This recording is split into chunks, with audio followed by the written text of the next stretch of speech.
Hey everybody, good afternoon. Welcome to 12-Minute Trading. My name is Doc Severson. Today is Monday, the 4th of March. Welcome to spring. And I'm joined here today with Dave Lukas of 12-Minute Trading as well too. And we are here to take your questions. So the one thing I want to prime you guys with is for those of you that are joining us here live, let us know if there's anything that we can answer for you right off the bat. If you're joining us later on through a replay, we'd be happy to take your questions. Support at 12minutetrading.com. Go ahead and light us up. And we'll get started here today. We're probably going to run a short session just looking at the market and taking any questions, and then we'll roll off for the day. So, Dave, what are you seeing in today's market? We got a lot of stuff going on this week, don't we? We do. We got a lot of different things out there. Hey, you know what? We got a market that's actually flat for once. Oh my gosh, we're not trending in any way. No We're just kidding. having a day where we just do nothing. Isn't that nice for us option sellers? But that kind of makes sense if you look across the board. We look at the 9-day period on the fractal energies. They'll bring that up here in a little bit. But literally, SPX, NDX, Russell, all of them, daily chart is into exhaustion on these things. So the pattern has been. And until it breaks the pattern is breakout, burn up the energy on the daily chart, sideways to maybe a little bit down, breakout, and so on. And we continue to see that pattern. So right now, that makes a lot of sense. We're in that exhaustion on the daily chart, and we are, kind of going sideways and stuff, treading water a little bit. Now, this week does have some bigger landmines. We got Powell speaking Wednesday and Thursday in front of Congress, his annual dog and pony show that he does there. I have a feeling he'll further, I guess you could say hawkish, but I think he'll be, very inclined to say, well, we don't have to lower rates, we can keep them higher, blah, blah, blah. So that may move markets. It may cause a little bit of jitters.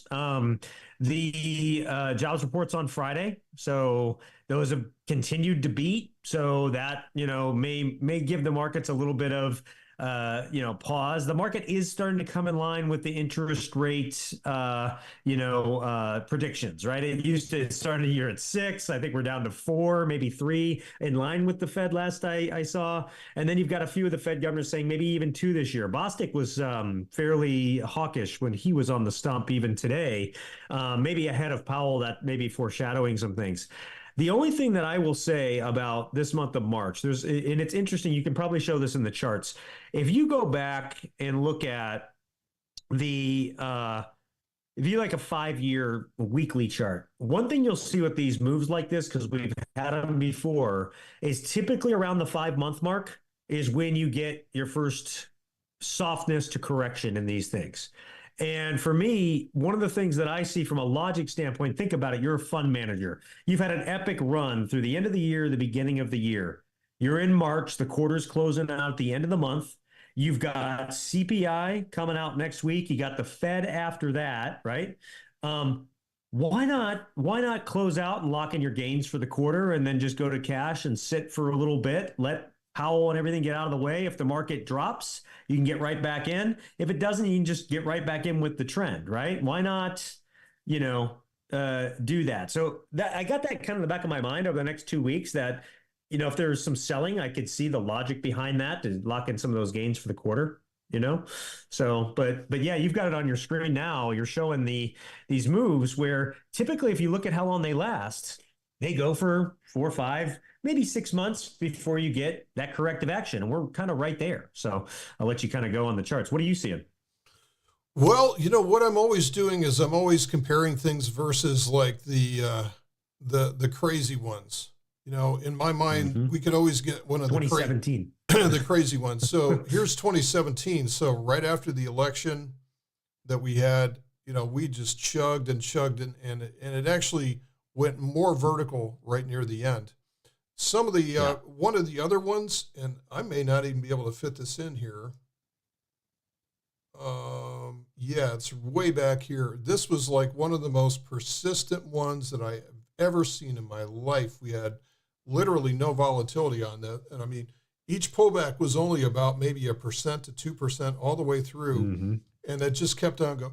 Oh, and I think I know the date for this. The date was actually at the end of February, and we didn't bottom out until Pi Day on 3/14. Mm-hmm. So it's right around the same time of year, right, with Mm-hmm. something like this happening. Now, notice that from something like that, you end up with new highs. But That's the thing is it's not a change in character. Yeah, the thing that I noticed about this one, was that this was the very shot over the bow. This was the very first, I guess, signal that we were going to have troubles going forward, because notice what happened with the volatility. The next pullback was even deeper. Next was even deeper, and then lower high, and then here's a larger time frame pullback, and then eventually we had the worst selling at the bottom.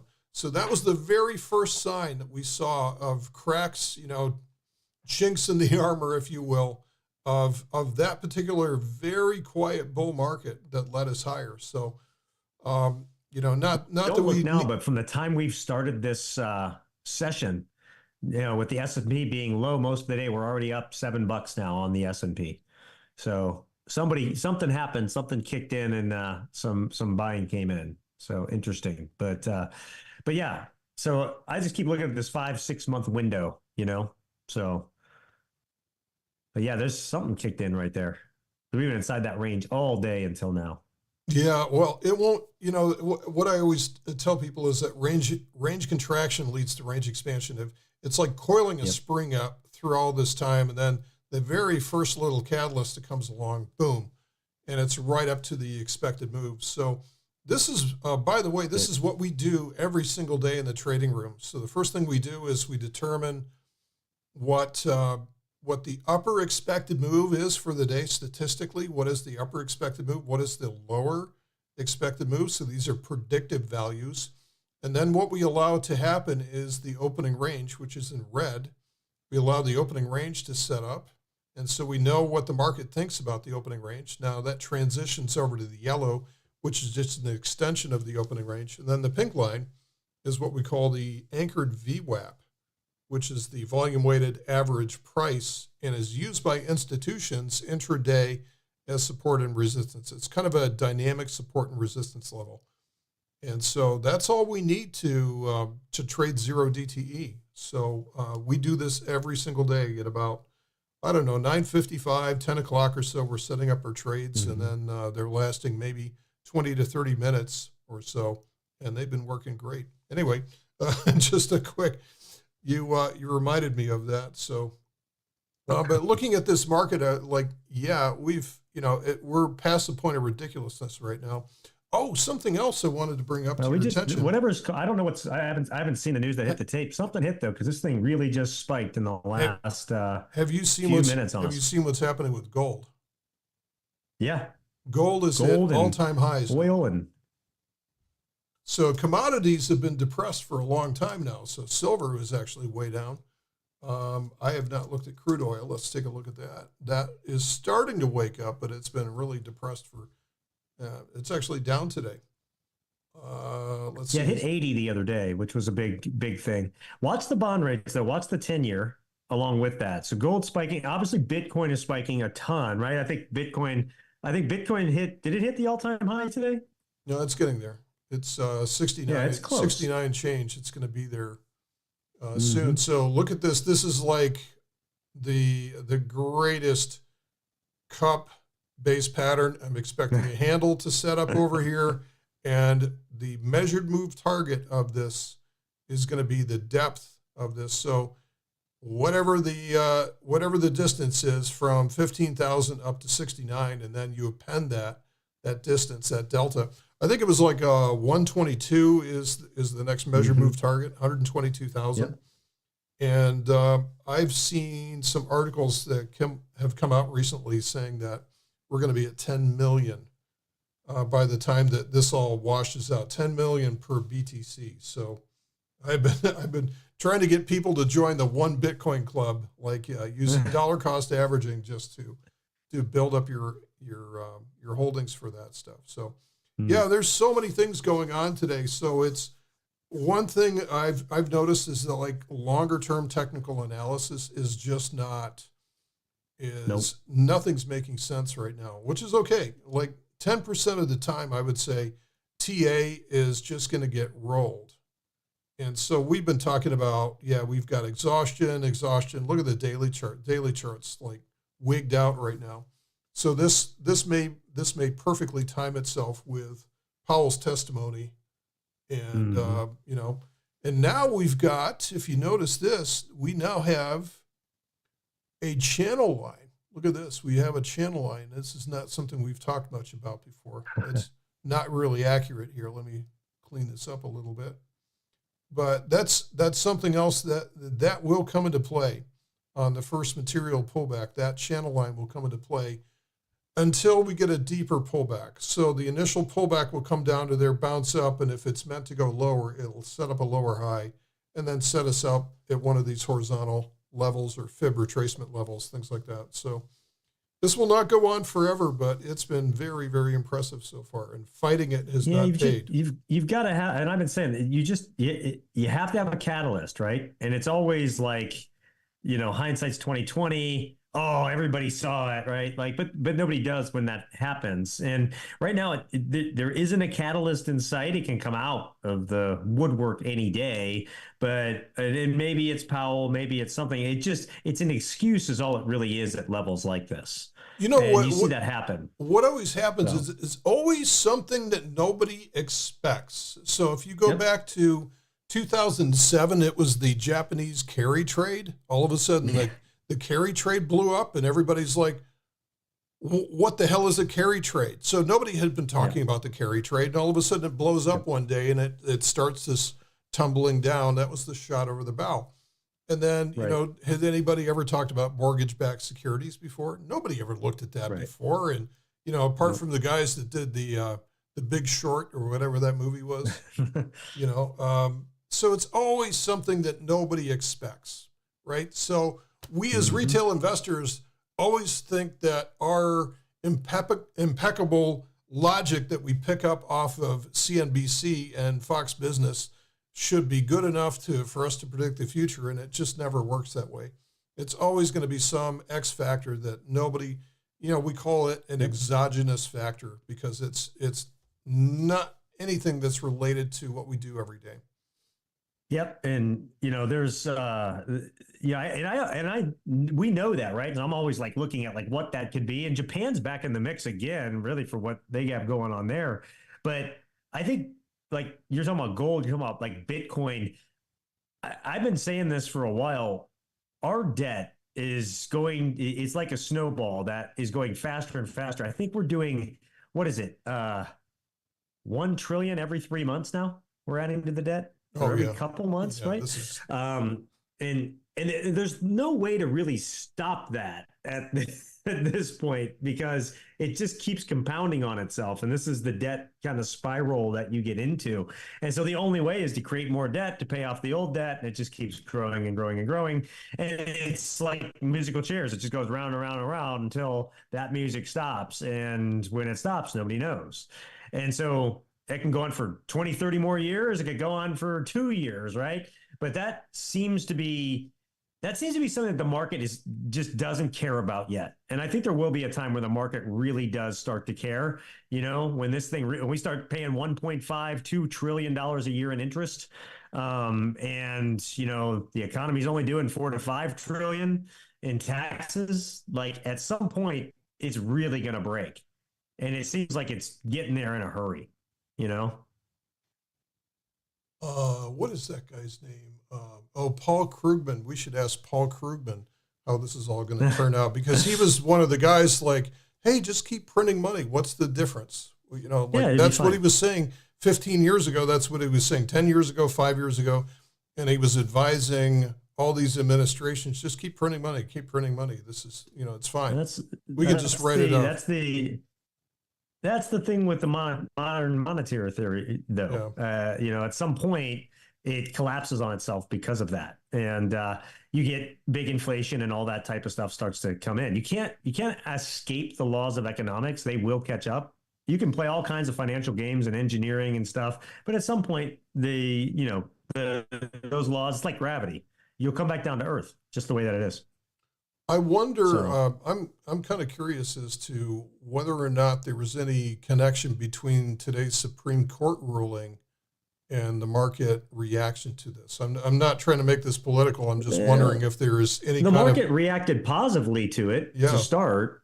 And I don't know if it was because so much of it being Trump or just the rule of law, like, prevailing, right? Because you had all 9 justices. And ironically, already, like, I think I saw like Keith Olbermann and others are calling for the Supreme Court to be shut down and abolished, and that the Supreme Court justices that have been put on there by like Democrats like Kanji Brown and all these, like, they betrayed us and all this stuff. No, they just like they're just following actually what the document says, and it's Section 3. In states aren't Section 3. It's Section 3 establishes that he can be on the ballot, right? You don't have to like it, you don't have to vote for the guy, but you can't just unilaterally as the state say we're not going to put you on the ballot because we don't like you or we don't agree with you. You can't do that. Yeah, that's it's so on a federal election. On a state election, you can. Yeah, there's so much emotion, and there's so much emotion coming into people are ruling with their feelings right now, and I think it's very dangerous. So politics is always for most emotional, Yeah. So you wanted to, you like this person, you want to defend that person or whatever, because you're in a way you're defending yourself and your decisions for backing them and stuff. So, it's always kind of an emotional thing. Politics is. And they play on that. They love that. That's what politicians do well. The good ones, they play on that emotion with you, and use it. The thing I've noticed about when it comes to politics and the market doesn't really care at all who gets in, as long as they understand that person and they understand what their motivations are. And so this is why I typically see incumbents when the incumbent gets elected, or it could have been not necessarily an incumbent, but somebody like a Biden, where it's like, all right, we know this guy and we know who's on his, and so interesting enough, this is going to be a weird one because for the first time you have an incumbent and kind of an incumbent. So like the market, I think either way the market's fine because it kind of knows what it's getting. So like that's why I think we're into a longer term bull, because the market, it's all priced in. The market knows and everything else. The X factors are things like what the debt will do and stuff like that you just can't predict yet, right? Yeah. So, if you remember once Trump was elected, the whole next year was just a straight up, Straight up. And so either way, I think the market's fine with whoever gets elected in this case. Yep. And I do think we're probably headed for a recession, but I mean, I think they're going to pull out all the stops to keep a recession from hitting and before this election. Right. So whatever they can do to make it, not look like that, they're going to do that. They're going to spend, which is going to continue to fuel inflation, which is why the Fed may not be able to cut in the end. Yeah. You're going to hear somebody saying, hey, Jerome Powell, could you bring out that machine that goes burr? Exactly. And then in the end of this thing, let's say Biden loses, then who knows, right? They may just say, we don't care anymore, and Trump, and then he gets the recession when he comes in, right? Like that can happen very easily, right? So, but I do think we're going to probably hit something like that. Yeah, we are going to hit some landmines in the next 12 months or so, which are going to be the test of how resilient this market truly is.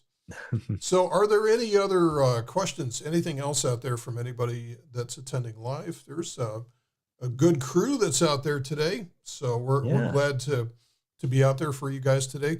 Not much really to look at the markets and analyze from there. It's just like this is complete and utter momentum right now. This is absolute momentum. It'll be interesting to see how this day ends, because this move just came out of nowhere. And I didn't see, I popped on Twitter while you were doing that. I don't see, there's nothing. There's no like anything that hit the tape or anything that really juiced this thing to go from negative to positive as fast as it did in the few minutes. So, and I don't know. There's nothing tomorrow morning. There's nothing tomorrow morning until we get into like 9:45, 10 o'clock, and those are all minor reports. And so this is not a Powell move. Not really. That No. may be tomorrow, if No, anything. this is something else. It could be somebody just we could end down by the end of the day. Yeah. Somebody just spiking it to get some profits in zero DTE and then get out by the end of the day. Some big boy doing that. I could see that happening. Yeah. I bet you we probably could end. We probably just end flat today. Off that. Yeah. Sometimes on this, I don't know if anybody does this that much, but I really enjoy it. The final 10 minutes of watching the market these days is really crazy to watch. The moves that happen in the final 10 minutes or even the final 2 or 3 minutes is just some days is just wild. Like you'll have like today, like the S&P maybe going up 10, 15 points. And then in the final 2 minutes, bam, it gets shellacked down to like only up one or two. It's crazy to watch this stuff. It's fun. One of the more amusing things I've seen lately is there's a guy I know that's part of an options forum, and he trades inverse iron flies. So these are long iron flies, and he trades them over the last 10 minutes of the SPX. So 350 to 4 o'clock. And so if you can imagine like an upside, a V, like, so it has to move one way or the other significantly for him to make profit. And I think he's trading something like 35 or 40 contracts on it. And he's doing this he's trading this via a mobile app, and he's in his car. I think he works in real estate or something like that. So he's always on the go. And he is literally like shouting at the screen. It's the funniest thing to see, because it's like it's actually exciting to watch, because the guy literally goes off on these things. But it's like there's to your point. I mean, you can literally pick any point of the day and try to make an edge out of it. I tried trading it once, and I was like, no, I like the beginning of the day. I like selling things instead of buying them. So, but it was that's the thing about today's market, is there's enough movement for everyone, no matter what. You talked about TA not being the same, as it's been earlier, and I really attribute that to zero DTE. Well, here's really has changed things. Here's the thing, though. Like, you can, what I like is the during the day.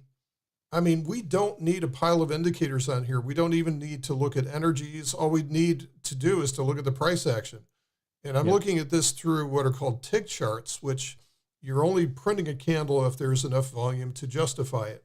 The open, high, low, and close, in this case, 1,000 transactions on the S&P 500. But I can tell so much about what's going on as to whether or not the price is above the opening range, below the opening range, where it is based on the VWAP. And, you can just see these buy programs coming in. We can also look at internals. There it goes again. So sometimes we can't look at things on a longer term basis because they're just running. But man, all that structure is there intraday. It's great. There's your buy program, though. Look at that. Yeah, that's a standard. That's a pretty decent buy program. And then you'll have a sell program kick in on that. You watch; it'll come right back down into that yellow range at some point. It may not stay there at the end of the day, but I bet you see it come back down there again. I mean, there's your buy program, right? We actually had a sell program going not long after 2 o'clock. There was a quick sell program there, but here's a buy when you have that many ticks going high like that. So what are internals showing? Those are the internals I just brought up. Oh yeah, sorry. So I think this was the sell program I saw was only over here. So they tried to put a sell program on.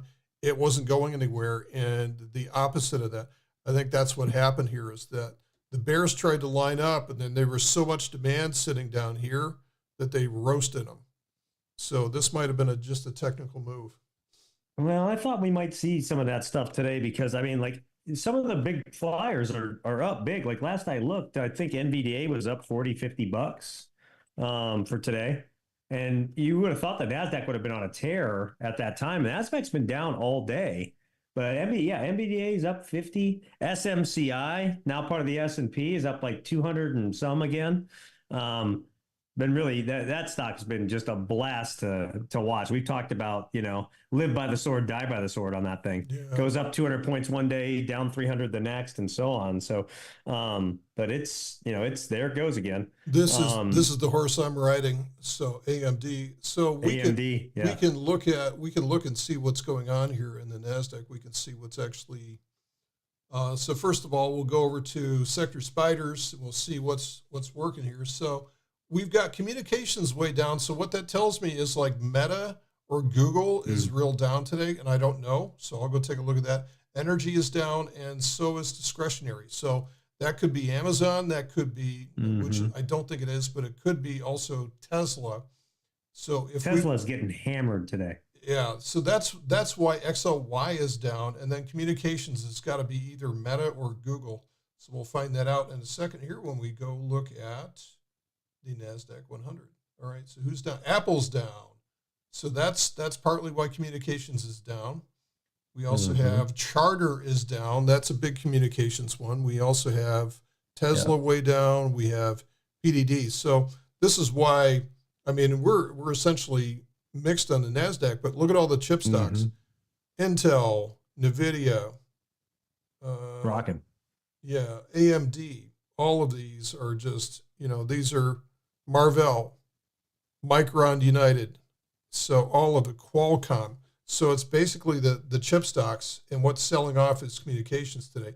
Let me see. Yeah, Google's way down. Let's see. Where's Meta? Meta is, it's kind of break even right now.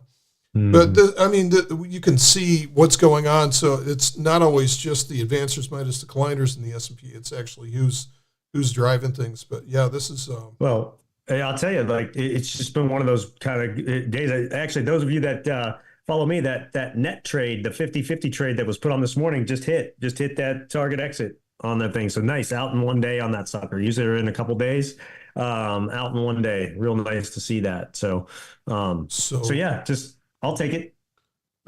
Let us sing the funeral march to Apple, because I think Apple is just not.